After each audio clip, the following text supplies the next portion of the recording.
of course, and comes into it, I think on everyone's lips, even probably his rivals are saying, yeah, Keyless is definitely the favourite for the title, and I think we're all expecting Keyless to go on and win it this year. So for Almanza, first weekend in the new team, topping pretty much every session, of course qualified on pole, topped Friday, of course won the race as well. Mentally that was massive. I spoke to David after and he described it as he feels like the happiest kid in the world. Obviously a dream come true to win the Grand Prix race for the first time. His last win did come in 2023, his junior GP days was very quick, but he struggled to then maintain that through the weekend or improve further when the others caught up, and we didn't see him on the podium we didn't see him on the podium in Malaysia. It was of course post-race that Adrian Fernandez got disqualified, and now Almanza was handed the podium when he was Fernandez's teammate in Leopard. But for him to come to Thailand, a difficult racetrack, difficult conditions, for him to then beat Keyless in a one-to-one, I think we all expected in those latter laps when Keyless was right behind Almanza, it's a matter of time before Keyless makes his move, pulls an aggressive move, and then pulls the pin.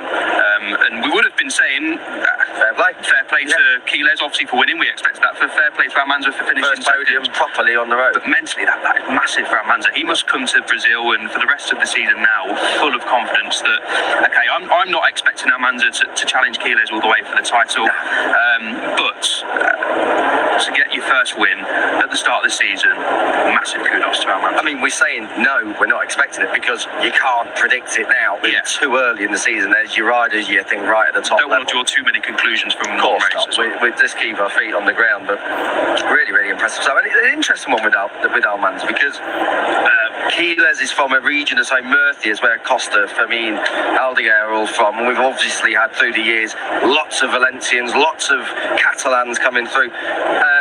Almanza's done this the harder way. He's from a tiny city called Ciudad Real, way down in the south.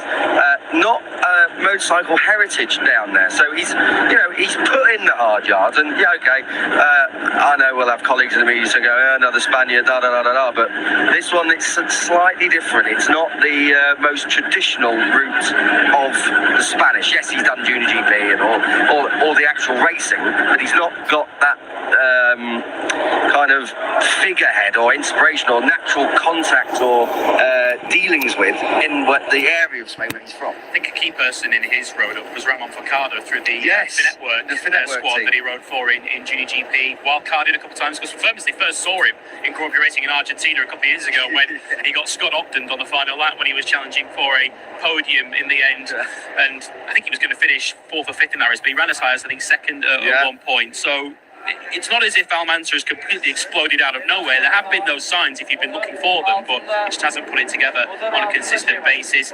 Led a few Grand Prix, of course, he'd had poles and podiums last year.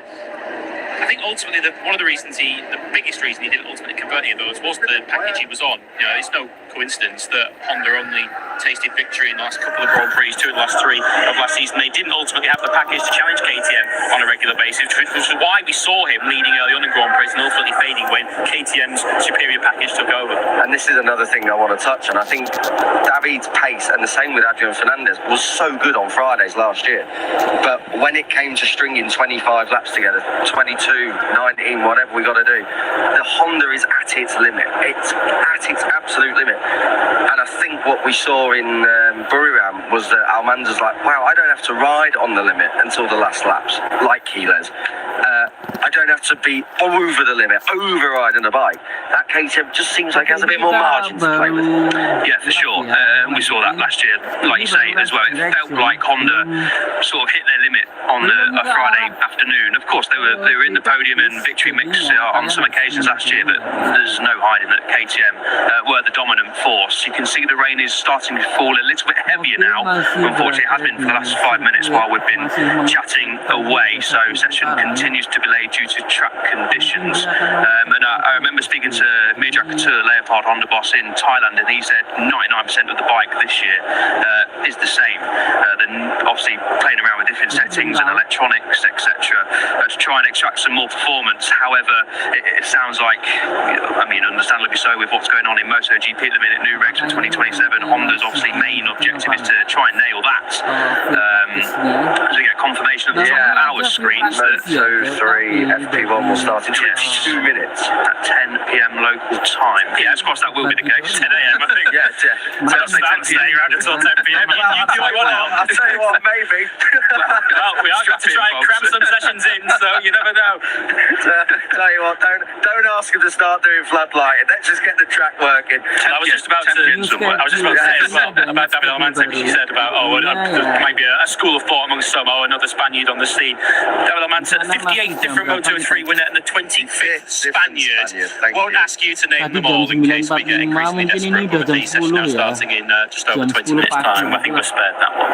And they're going down towards turn one then. Loris Capirossi making his comeback onto the track. He was, of course, in the last Brazilian MotoGP, wasn't he? Which was held at, you should know this, Rio de Janeiro, with track no longer there. It was demolished to make way for the Olympics, I believe. I think it was in 2016, the Olympics. Yes. Yeah, we've got a few different venues, haven't we? Brazil was Interlagos, which hosts the Brazilian Formula One Grand Prix. That has also held Grand Prix motorcycle racing.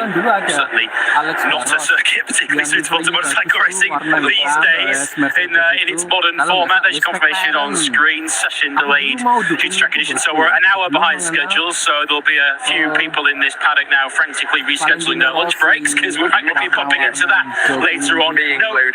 No information on our screens about any change to the duration of the sessions. I guess given that it is a new circuit, they're going to want to try and give them every possible opportunity to get the maximum track time in. And I think the riders as well, I don't think they'll be massively concerned at this stage that it's wet. They just want conditions that they understand, conditions that aren't changing, just so they can understand, first of all, the track layout, because other than potentially an advanced copy of the video game, they won't have seen this circuit much before, so they'll want to understand just how the circuit handles, where the particular elevation changes are going to be, which will be very easy to spot in these conditions because there may be a bit of standing water hanging around in some of those little valleys around the racetrack. Of course, we hope to see some dry running as we go to the weekend, but this first session will just be all about understanding this Goiânia circuit. As Simon Criffar there is, I think he's laying down the law to Io, is he? Let's just listen in for a moment, if we can. This will probably be rather interesting.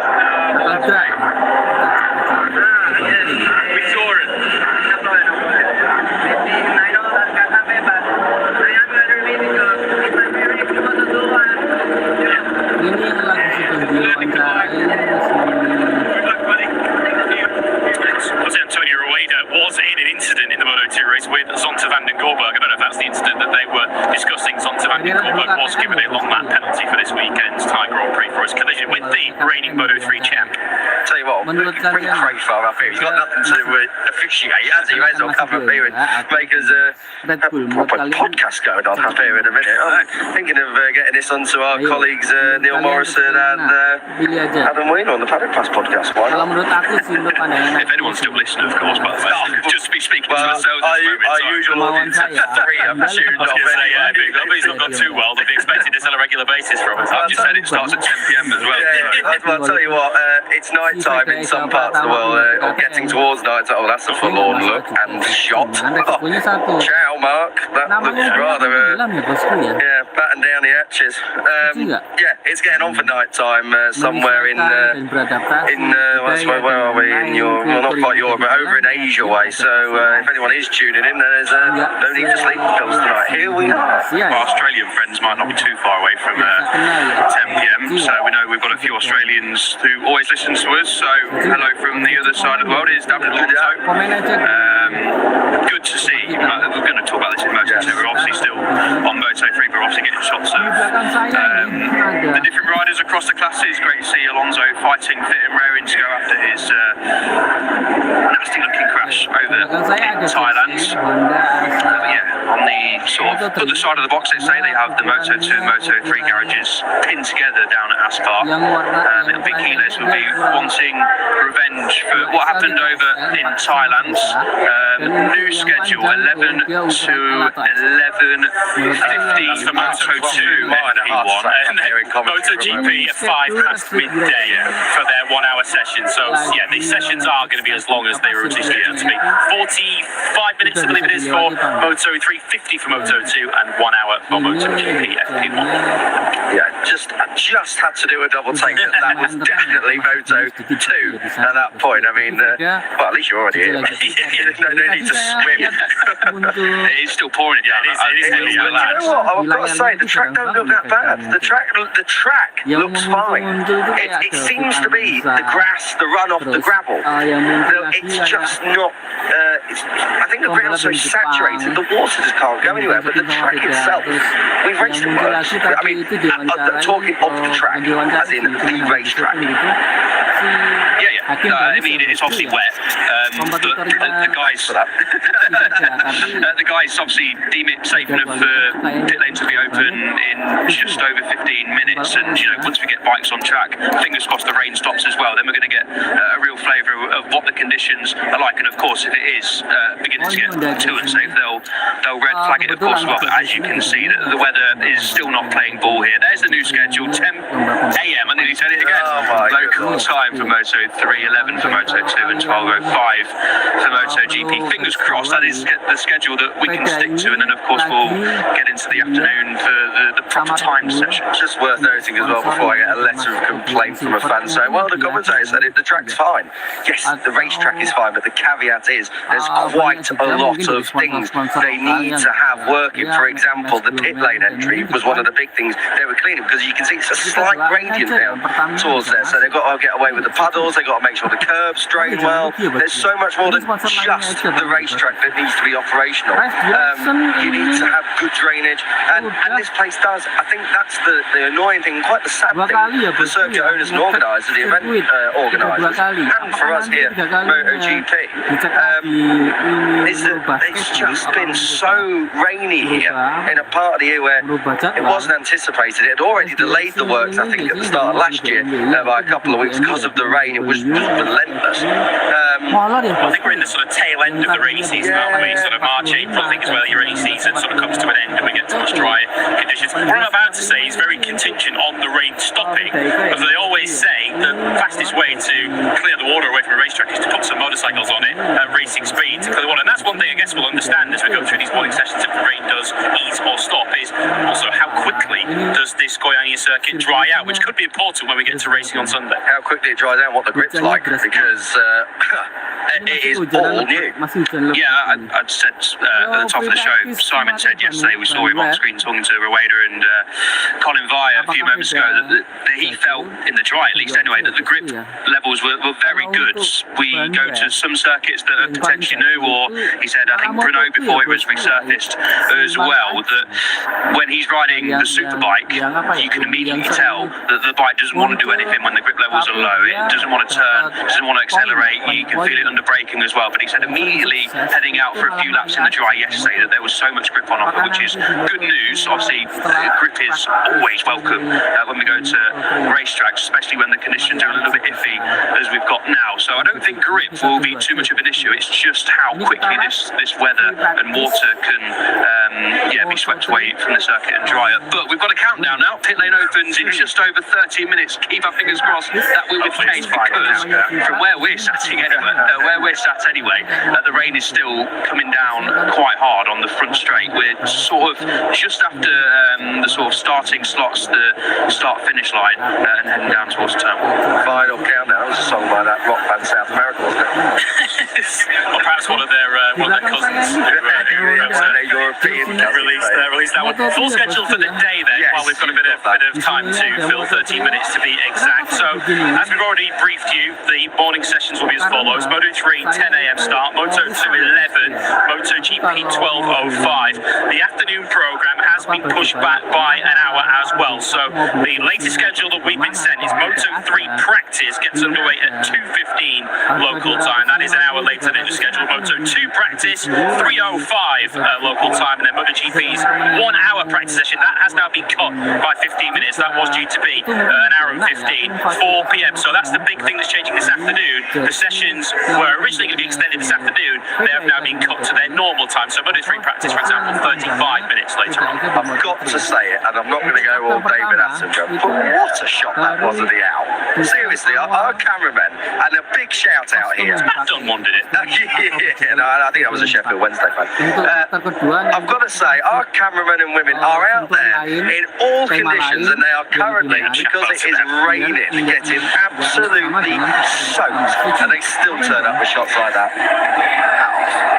Yeah, we're obviously nice and comfortable in a dry, air-conditioned commentary box, and we're not doing the hard work at all. We're just waffling away about Moto3, Moto2, and MotoGP. It's the guys and girls out there who are obviously sitting in the grandstands as well in the pouring rain. The Brazilian fans want to see bikes on track. I've got to say, there's so much hot air in this comms one. They should tell us to go and talk to the circuit. It might dry out a little bit. Of course, I joke. Pop. Yeah, I can say that about me and Al, because we're normally doing this session, and Lewis turns up and he's got sausage straight on On a rescue mission. Yeah, thanks for your attendance. Goodbye. But no, I've got to say, cameramen and women out there in all conditions, and this place, because it's new, obviously they're still trying to find their way out to get to each place.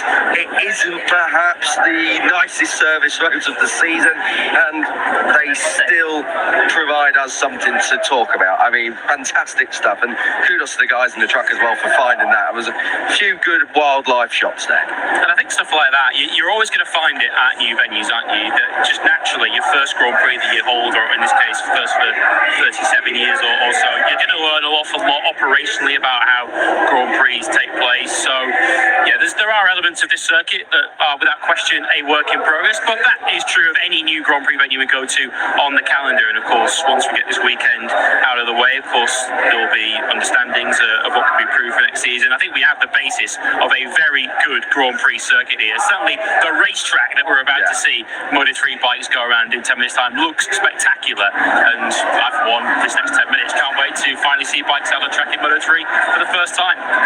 Yeah, I mean, absolutely. I was chatting to Marco Morelli yesterday after I finished my first lap. I mean, only lap, let's be honest. When I went for a run, and I'm catching up with him and we're chatting away and whatnot. And he was like, it reminds me of a British track. And I was like, oh yeah, because of course he did the British Moto 4. But he only did one round, and the track he said it reminds him of is Thruxton. I was like, wow, I can't believe it. Someone in the MotoGP paddock who's a Moto3 rider appreciates Thruxton. Love it.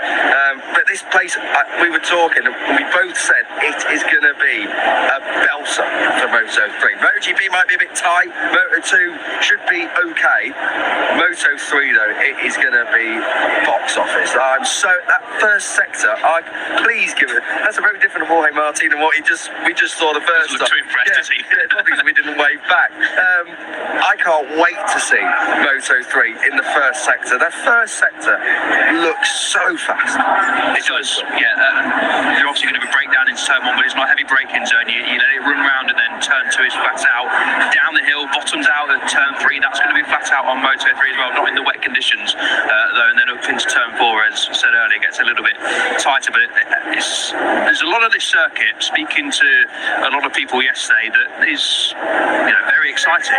Obviously, we can't understand what's going on until we've seen the bikes on circuit. But I think everyone's really intrigued to see what the circuit is like. Obviously, it's going to be a little bit tighter on a MotoGP bike, but it's got a near kilometre long front straight. The first sector is going to be ferociously fast, and a few overtaking hotspots as well. So at the moment, got nothing to complain about. And as you say, I think it's going to be a fantastic Moto3 track. A lot of slipstream at play, and it's all going to lead into that turn four, the first real overtaking opportunity. Of course, turn one will be as well with slipstream. But yeah, really excited to just see what Goiânia has to offer in modern day racing. I love the fact that it's so short, though.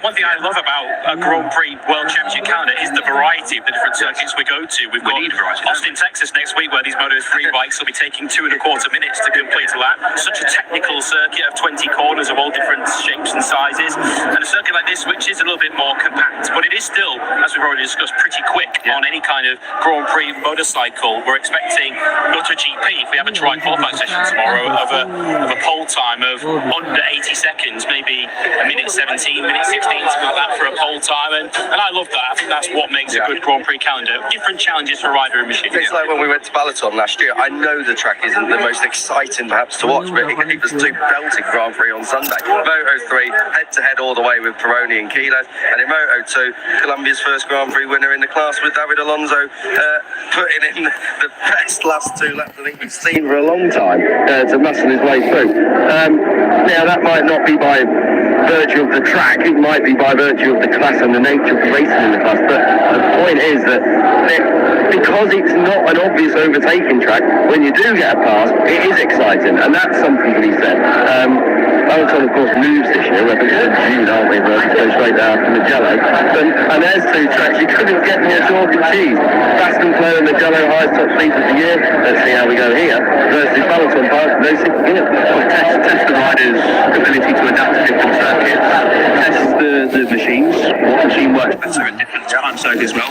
This is short, but it's not the Saxon ring. It's completely different to the Saxon ring. And the Saxon ring's a belter as well because it's so unique. Yeah, exactly. And, you know, it's got all sorts of different types of corners. As we mentioned, turn 1 into 2 and 3 is not flat out, but pretty much going to be flat out. You've got some tight, twisty bits as well, and the final couple of corners really opens up into the long colour, pretty much kilometre long front straight, the 6th longest on the calendar. So that's live shots of downtown Guarnia. The weather doesn't look too pleasant over that way. Can confirm it is still raining over here as well, where we are on the circuit as well. But as we say, as long as it doesn't get too bad in the next 5.5 minutes, but we'll see bikes on track, and then we can start to see what this circuit really has to offer. But I think the general consensus for everyone is brilliant to be back in Brazil, brilliant to be back in Guyana, fantastic looking city, great food, great vibes, and I think the city itself is absolutely made up, and really excited to have MotoGP back for the forthcoming years. Yes, there's some teething issues to iron out, but that's understandable. First time we go to a circuit in over 30 years, that's going to be the case. But in terms of the actual track layout and the city and the country we're in, I think everyone is rightly really excited. We had teething problems the first year we went to America. I mean, everyone's going to say, well, it's Brazil, we've had problems in Argentina. We've had teething problems in the United States, we've had problems in the United Kingdom. This is putting on live events can no one can predict the weather. These guys have been working around the clock to get this place ready and going, and what a job they've done. What's there, I mean, that pit building, it needs finishing off one end, as you can see, but it's unreal. They demolished the entirety of the old one and stuck the new one up within a year, and it's all fully working. Electricity doesn't seem like there's been any power outages down there, so it's geared up. And the track is in great nick. It looks the part. It's just these small problems that we're now finding out due to extreme weather as well, that they just need to polish it up a little bit. I think the most important thing track. Let's just talk, if we can, about Goiânia City. My first time in Brazil. I must admit, Goiânia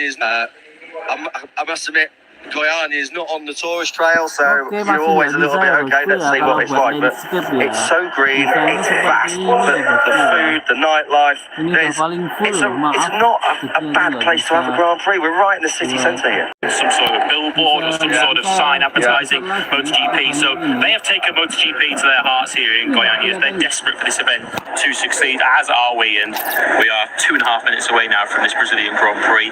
Well and truly getting underway. Yeah, fingers crossed. Obviously, there's some puddles and damp patches around the circuit. It is still raining, as we mentioned 5 minutes ago. Marco Bezzecchi having a casual walk up and down pit lane, obviously trying to get a feel for what conditions are like on the front straight. We'll see MotoGP out in a couple of hours' time, of course, but you can hear some engines revving up. I think that's a Moto2 machine that's getting warmed up in the background there. But the fans are ready, we're ready. 2 and a little bit more minutes to go, and hopefully we get to see some Moto3 bikes out on track doing their business in not ideal conditions, but at least they're going to be out there and trying to clean up and wash away some of this water and get some lap times in. So yeah, excited for this one. Just back on about Goiânia. I was out and about last night with a couple of friends who were down here actually visiting for the Brazilian GP, and we were in a normal bar, and it turned into a rock concert. They had 3 or 4 hours of rock concert going on. absolutely rammed solid. And I'm not making this up. There must have been about 20% all in MotoGP match.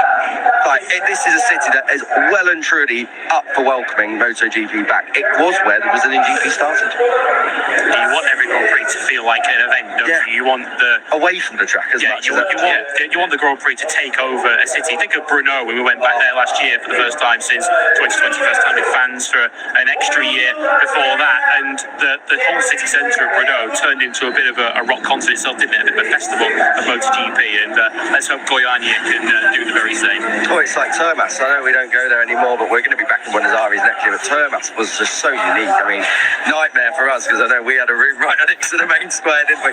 But you don't mind that though, do you? When this is it, you prefer that over a quiet Grand Prix where there's not much going on. You want to be in places, as Lewis and yourself said, in Termas and Goiânia and Brno last year, and obviously Jerez is a magnificent weekend because obviously it's the Spanish Grand Prix. We know that Over 100,000 fans and more pack into the hillsides in Jerez.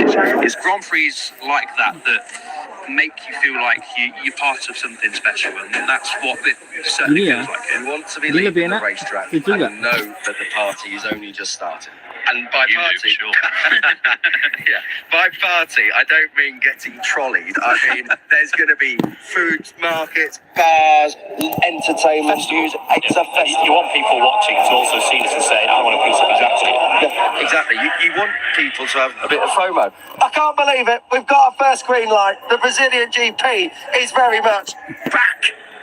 Apart from there's no bikes on track, but we will wait and see how it goes. I know Lewis Sotheby is going to leave and vacate. Feel free to stay, of course, if you'd want to. Feel free to stay in the comms box and not talk because it's raining. But we are underway at last. And I tell you what, I don't know what I'm going to do now because I've used up all my material. So I'm going to have to crack on with 45 minutes of Moto3 action. 45 minutes, slightly longer than our usual stints, but it's fine. So was the colour country, it was slightly longer than it as well. Yeah, I'll do the intro now. Well, I'm going to say, there's no point Lewis leaving. He may as well watch the session because he's on with you next. Well, we do have bikes on track. I think Rico Salmela will go down in history books as the first rider back out. You just see how long the pit lane is. Absolutely enormous here. In Goiânia, Hakim Danish going out in the rain. This is the point we were talking about. It's not necessarily the weather that's been the problem. The track can handle the rain and you can go out when it's wet. They just needed to sort a few things out to probably clear a bit of standing water, get out the gravel and in places where you might venture into if you make a bit of a mistake. Yeah, I think it was only Wednesday that we didn't have any rain. Wednesday was a nice sunny day here in Goiânia, but yesterday we had a downpour in the afternoon. On Tuesday it was a massive storm, a bit of flooding in the city as well, of course, here as well. We're a stone's throw away from downtown Goiânia. And of course, this morning was again massively heavy rain in the city and at circuit as well. But we do have bikes on track. So this is Rico Salmela who led them out. Ruche Moodley just behind the young Finn on track as well. Salmela, the guinea pig, let's say, here in Moto3. They're just rounding turn 7, this is. There's a little kink right through 8, a mini back straight, let's call it, before you get to turn 9, which is a little left kink. Before you get into the tight and twisty bit of turn 10, 11 and then 12 before it opens back up again. This is Ruche Moodley just following Rico Salmela. Moodley was disappointed to have such a low-key weekend last time out in Thailand, just didn't get going at all, and he said it wasn't a weekend that he was proud of, and sometimes racing tests you mentally more than physically. So a real tough opening weekend for the young South African in his sophomore season, of course sticking with the Boe squads.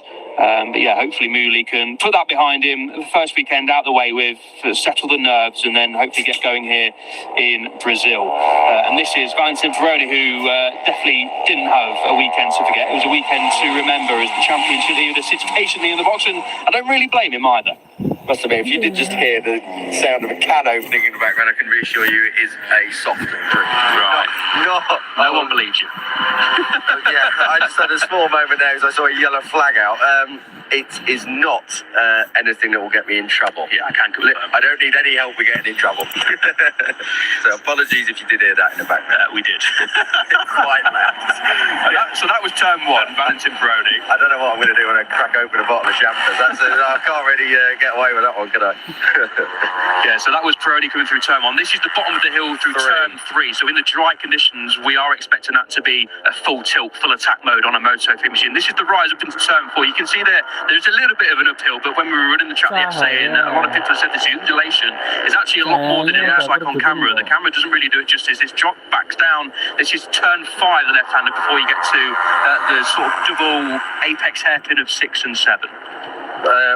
Obviously, when we run the track, we use Strava and all that to put the lap together, do a bit of tracking, and the elevation it was saying from the lowest point up to the highest was 58 metres. Yeah. 58 metres is not short, so it's quite a distance that. So there is a few undulations up and down around here.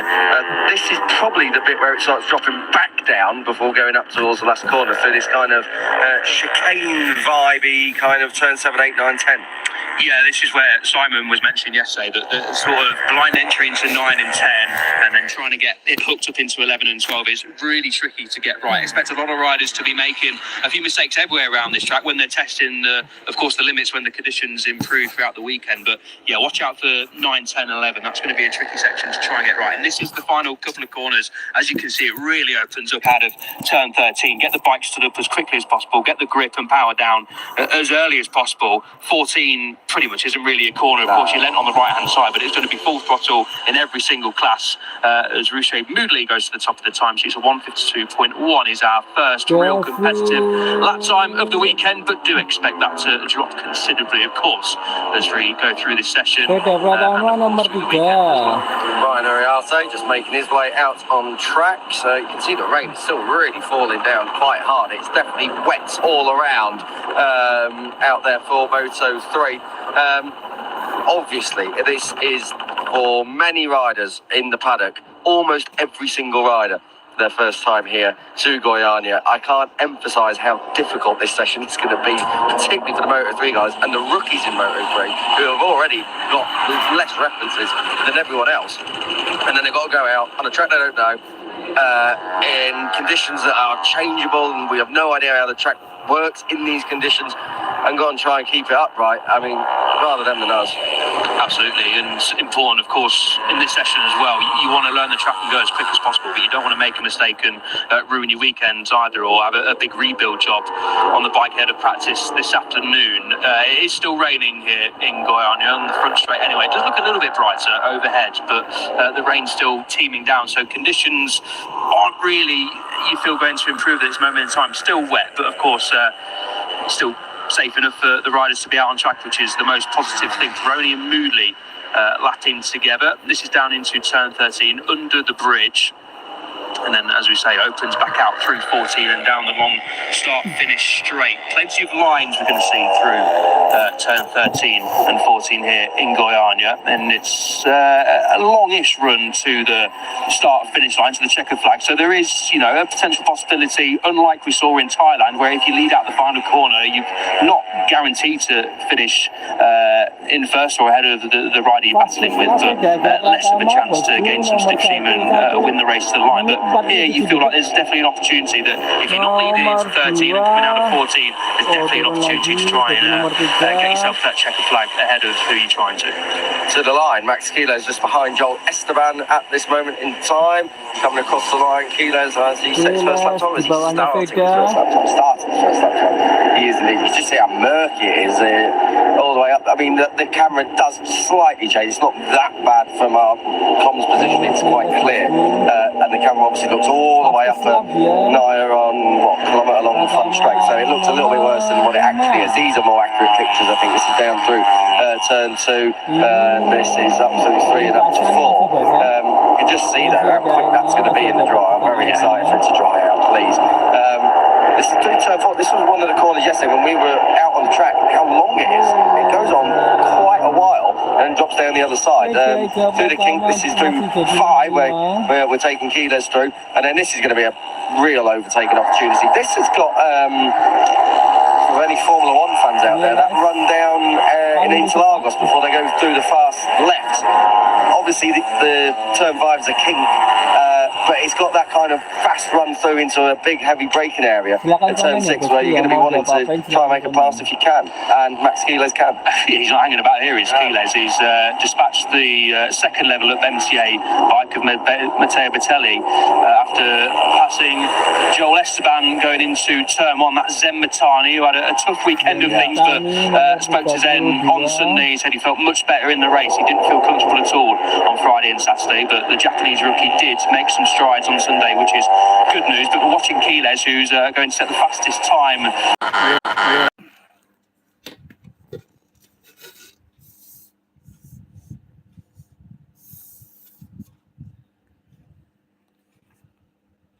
The weather doesn't look like it's going to be playing too much ball this weekend. It looks like we are in for a wet one, although there are some weather forecasts saying it's going to be wet all day today, wet all day tomorrow, and then thorough dry setup in for Sunday. So, and we like it when it's like that, when it's all a bit up in the air. Yeah, for us neutrals and the fans watching at home, that's good for us, but definitely not good for the riders and teams to have their first dry session, let's say, on race day. It's going to be mixed conditions all weekend long, unfortunately. Obviously, we've got rain continuing to pour here on Friday morning. Hopefully it dries up into the afternoon, but I think we're going to have to expect, and the teams and riders are obviously going to be ready for different conditions on different times of the day. On the first 30 minutes of the session, or potentially the race on Sunday, flags and flags potentially in play as well. So it's going to be a weekend of exploration and trying to adapt as best you can to the changing conditions. Our Manzo goes second just behind Brian Ariarte, so a good job done from the rookie so far. Ariarte, the teammate of Alvaro Carte on the number 83 there. Carte up inside that top 6 at this moment in time. But this session is going to be all about getting out there and just getting laps and laps and laps under your belt. It doesn't matter how quick you are, just go out and learn where the lines are, learn when the grip is. And of course the grip looks like it's very good, as we spoke to a few people yesterday and confirming that is the case. The riders looking like they can chuck it in, not having to worry too much about what's going on underneath them. Guido Pini on a really good lap time here, coming across the line. This looks like 1:39s, perhaps not quite, 1:40.056, but it's all a bit academic really. We're all still trying to work out which way this track goes, where the grip is, where it isn't, where it's at its best, where it's not. So we'll talk about Max Quiles if we can. Nomor 2, David Almanza nomor 3, Hakim Danis bosku bagus dia. Max Quiles. Nomor 4, Veda nomor berapa ya? Nomor 2, 1 menit 40 detik. Oke, makin bagus Veda. Hakim Danis 40 detik, masih di bawahnya Veda. If you are going to be, say it does plan out to be Quiles versus Almanza, 1 menit 40 detik lebih 17 kalau Hakim Danis lebih 81. URT masih di bawahnya Veda. Ini di atasnya Veda 1 menit 38 detik, dan Quiles dia 1 menit 40 bahkan masih di bawahnya Veda. Veda ini biasanya free practice itu juga masih nyantai-nyantai ya, pasti nggak terlalu apa ya, nggak terlalu bernafsu Vedanya. But yeah, you're right.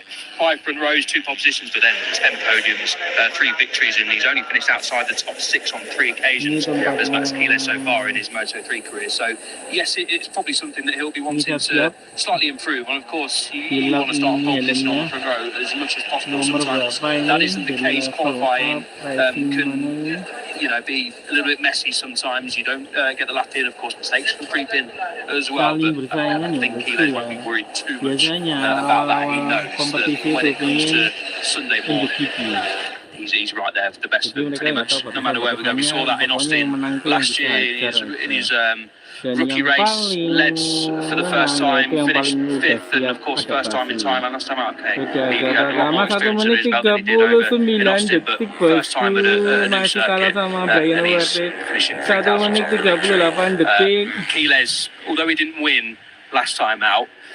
Almanza, of course, beat him to the line. I do think Keeler's laid down a really good marker a couple of weekends ago to say, yeah, I'm going to be the riders to beat this year. Uriarte comes across the line now, drops to a Oke, WRT masih pertama, masih nomor 1, 1 menit 38 detik. Base lap SOGO nomor 5. Uriarte flies on by. Let's talk about his teammate if we can, just for a moment. Nomor berapa ini? Nomor 2. Of course, back in Buriram in 2025. Fourth last time out the start of 2026. Ega Pratama masih 6 besar terus. Adrian Fernandez and Valentin Brennan, what we've seen here in turn 13. Oh. Dia dari Red Bull ya bosku ya. Oh, melebar bosku.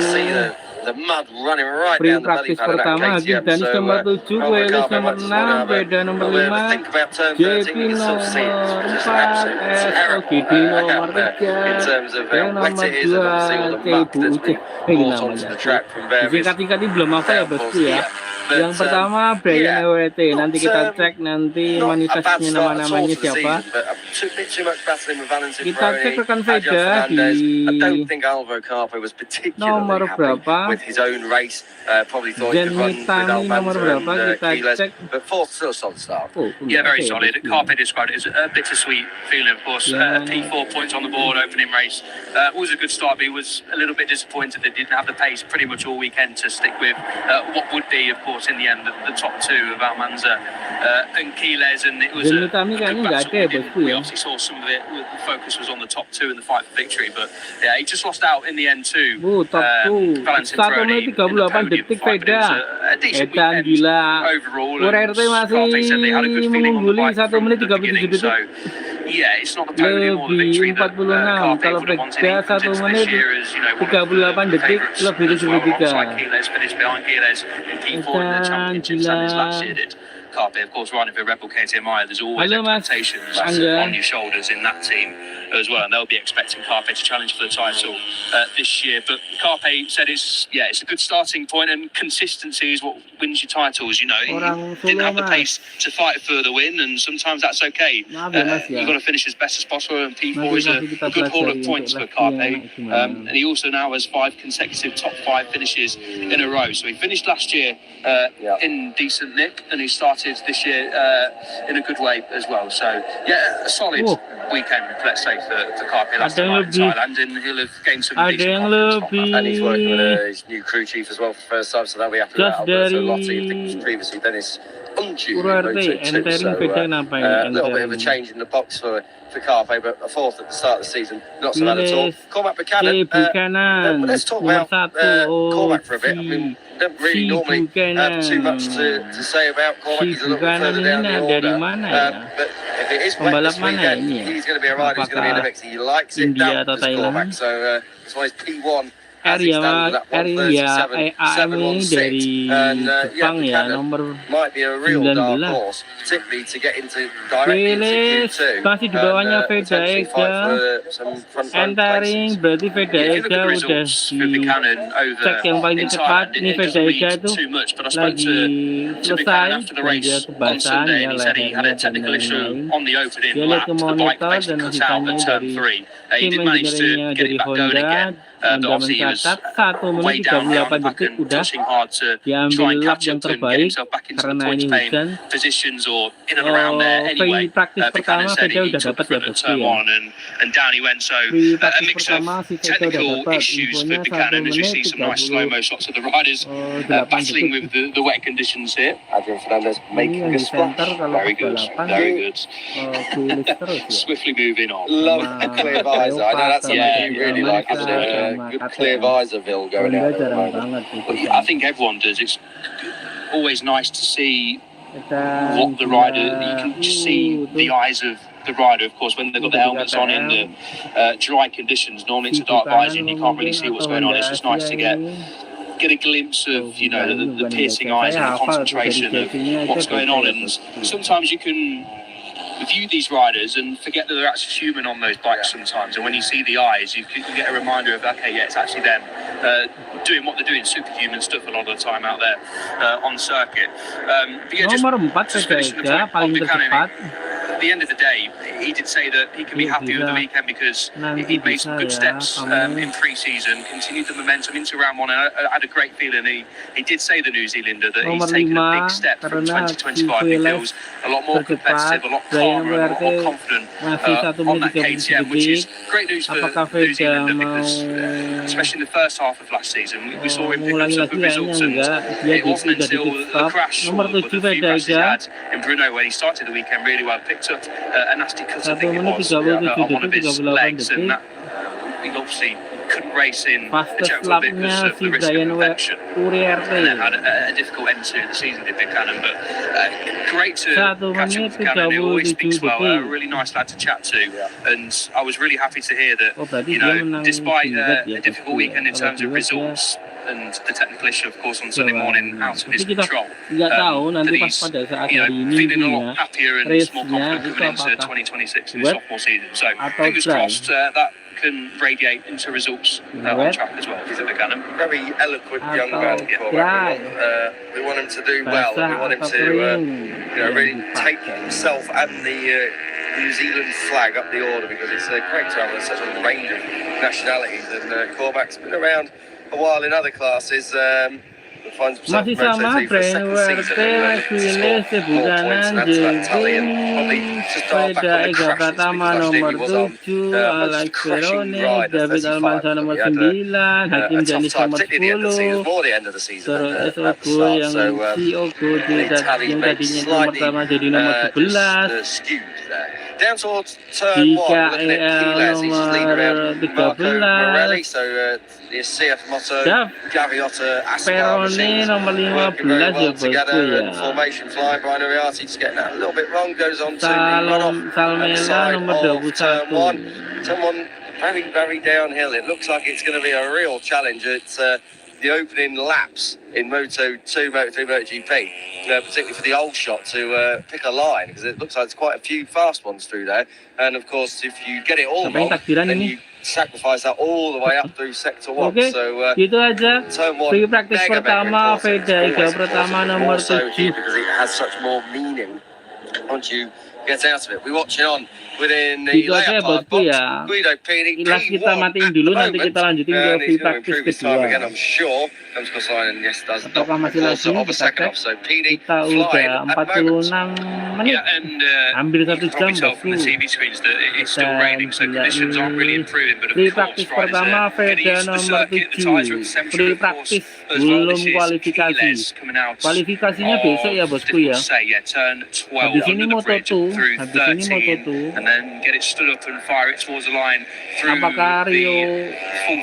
Mario Aji apakah berhasil, karena dia itu katanya sih kalau lagi basah ini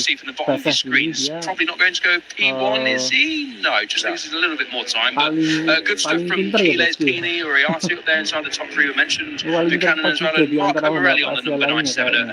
Oke, gitu aja ya bosku ya. Ini udah 47 menit, nanti kita lanjutin ke channel lagi di sini di Rapid TV atau TV. Kalau kalian belum subscribe, subscribe aja ke sini. Nanti kita selingin dengan apa kita bilang tentang TV ya bosku.